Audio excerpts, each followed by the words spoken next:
વિધાનસભાના અધ્યક્ષ શ્રી શંકર ચૌધરી પરિક્રમા મહોત્સવમાં સહભાગી બની શ્રદ્ધાળુઓના ઉત્સાહમાં વધારો કર્યો.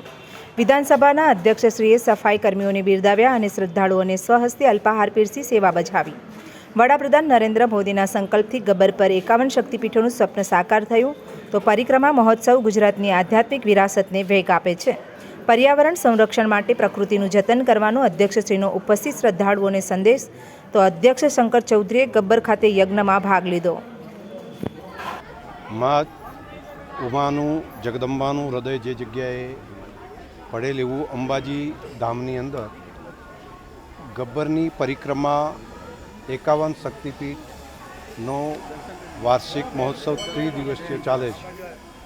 એમાં લાખોની સંખ્યામાં શ્રદ્ધાળુઓ આ 3 દિવસ માની પરિક્રમા કરતા હોય છે.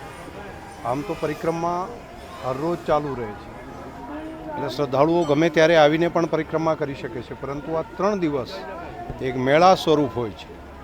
અને દેશની અંદર જ નહીં, દુનિયાભરની અંદર 51 શક્તિપીઠના દર્શન કરવા થોડા મુશ્કેલ હોય, તો તેવા સંજોગોમાં એક જ સ્થાન ઉપર ગબ્બરની પરિક્રમા થઈ જાય અને સાથે સાથે 51 શક્તિપીઠના દર્શન પણ થઈ જાય.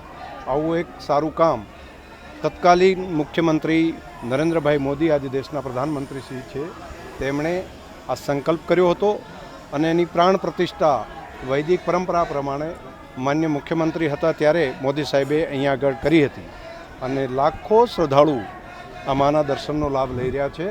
સૌનું મા જગદંબા કલ્યાણ કરે એવી હૃદયપૂર્વકની ખૂબ ખૂબ શુભકામના.